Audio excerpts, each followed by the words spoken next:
என் அன்பு குழந்தையே, இத்தனை நாட்கள் காத்திருந்தும் எந்த நன்மையும் நடக்கவில்லை. என் வாழ்வு இப்படியே இருந்து விடுமோ என்று ஒரு கணமும் நம்பி விடாதே. நீ இதுவரை அனுபவித்த சித்திரவதைகள், துன்பங்கள், துயரங்கள், இங்கங்கள், அவமானங்கள் என்று அனைத்தையும் நான் பார்த்து கொண்டுதான் இருக்கின்றேன். மற்ற எல்லாவற்றிலும் நான் கேட்டதை கொடுத்தார்.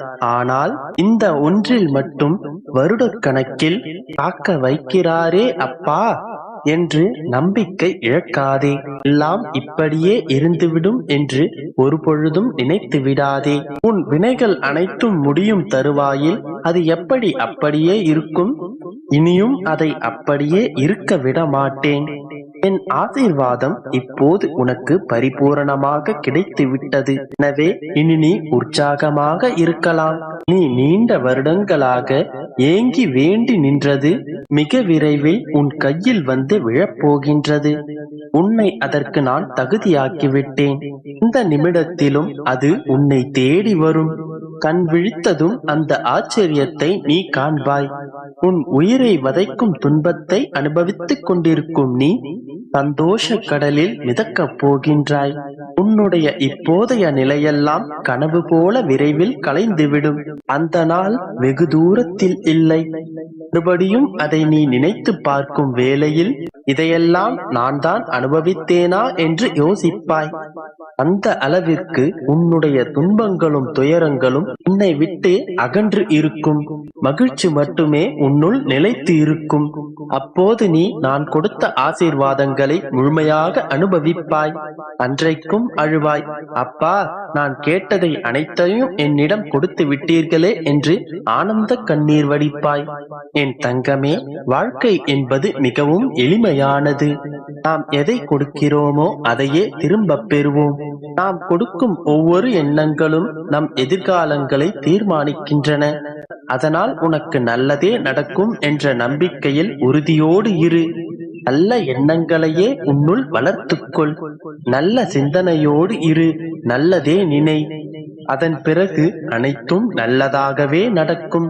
என் அன்பு குழந்தையே, முன்பெல்லாம் நிறைய பிரார்த்தனைகளை முன்வைப்பாய். கண்ணீரோடு நிறைய பேசுவாய். ஆனால் இப்பொழுதெல்லாம் கண்ணீரோடு மௌனமாய் இருக்கிறாய். கேட்பதற்கு ஒன்றுமில்லை அப்பா, நீங்களே என்னை காப்பாற்றுங்கள் என்று மௌனமாய் பேசுகிறாய். உன் மனதில் உள்ள ஏக்கங்களையும் பரிதவிப்புகளையும் அறியாமல் இருப்பேனா? உன் மன வலிமையை சோதிக்கவே எல்லா நிகழ்வுகளும் நடக்கின்றன. எல்லா விதமான மனவேதனைகளையும் அனுபவித்து இப்போது சோர்ந்து போய் உட்கார்ந்திருக்கிறாய். இதற்கு மேல் உன்னை நான் கஷ்டப்படுத்துவேனா? எல்லாம் சரியாகிவிடும் என்கிறீர்கள். ஆனால் என் மனவேதனை அப்படியே இருக்கிறது அப்பா என்கிறாயா? என் கண்மணியே, எல்லா மனிதர்களுக்கும் நேர்மறை காலம், எதிர்மறை காலம் என்று உண்டு. இந்த இரண்டு காலங்களும் பூமியைப் போல சுழன்று கொண்டே இருக்கும். எல்லா நேர்மறை காலங்களிலும் நேர்மறையான நிகழ்வுகளே நடக்கும். நேர்மறையான விஷயங்கள் உன் செவிகளில் தொடர்ந்து கேட்கும். இறைவனையும் உனக்குள்ளே இருப்பது போல உணர்வாய். நீ வேண்டுவது அனைத்தும் எளிதில் உனக்கு கிடைத்துவிடும். ஆனால் எதிர்மறை காலங்களில் நான் உன் அருகில்தான் இருப்பேன். ஆனாலும் உன் மனம் மாயை என்கிற வலையால் அடைபட்டு எல்லாம் உனக்கு எதிர்மறையாக நடப்பது போலவே தோன்றும். ஆனால் உண்மை என்னவென்றால், இதில் நிகழ்வுகள் நிரந்தரமல்ல. நீ மட்டுமே நிஜம். நடக்கும் அனைத்து நிகழ்வுகளுக்கும் நீ ஒரு சாட்சியே. எதுவுமே நிரந்தரம் கிடையாது என் கண்மணியே. ஆகையால் என் கண்மணியே, எதை கண்டும் அஞ்சாதே, எதற்கும் கவலைப்படாதே. எல்லாம் கடந்து போகும். சந்தோஷமான விஷயங்களுக்கு அதிகமாக சந்தோஷப்படாதே, அதுவும் சிறிது காலம்தான். கஷ்டமான விஷயங்களுக்கும் அதிகமாக கஷ்டப்படாதே, அதுவும் கொஞ்ச காலம்தான். அனைத்தும் மாறும். எதிர்மறையான காலங்களில் உனக்கு அனைத்தும் இக்கட்டாக நடப்பது போலவே தோன்றும். உன் தந்தையின் அரவணைப்பு எப்பொழுதும் உன்னுடன் இருக்கும். ஆனால் அதை நீ உணர மறுப்பாய். ஆனால் உன் தந்தை உன்னை அப்படியே விட்டு விடுவேனா? உனக்கு நல்லது செய்ய என்றென்றும் ஓடோடி வருவேன். அது எத்தனை ரூபங்கள் எடுத்தாலும் வந்து கொண்டே இருப்பேன். உனக்குள் எழும் சிந்தனைகள் உன்னை முன்னேற விடாமல் தடுக்கும். அந்த எண்ணங்களை மட்டும் களையெடுத்தால் உன் சந்தோஷத்தை யாராலும் கெடுக்க முடியாது. என் கண்மணியே, நான் உன்னுடன் இருக்கிறேன். நீ தடுமாறும் வேளையில் உன்னை அரவணைத்து அழைத்துச் செல்வேன். எல்லோரும் உன்னை விட்டு விலகுகிறார்கள் என்று தோன்றும் வேளையில் நான் உன்னுடனே இருப்பேன். எங்கே சென்றாலும் எப்படிப்பட்ட சூழ்நிலை வந்தாலும் உன் அப்பா என்னை ஒருமுறை அழைத்துவிடு, ஓடோடி வருவேன். என் தங்கமே, நீண்ட காலம் நீ என்னிடம் கேட்டுக் கொண்டிருந்த வரத்தை நான் உனக்கு தரப்போகிறேன். பொறுமையாக நான் சொல்லும் வார்த்தைகளை கேள். நிச்சயமாக உன் வாழ்வில் மாற்றம் ஏற்படும். உன் வாழ்க்கையில் நீ பயணிக்கும் தூரம் எவ்வளவு என்று பார்க்காதே. அதனால் களைப்பு மட்டுமே வரும். இவ்வளவு தூர பயணத்தில் நீ எவ்வளவு கற்றுக்கொண்டாய் என்று யோசி.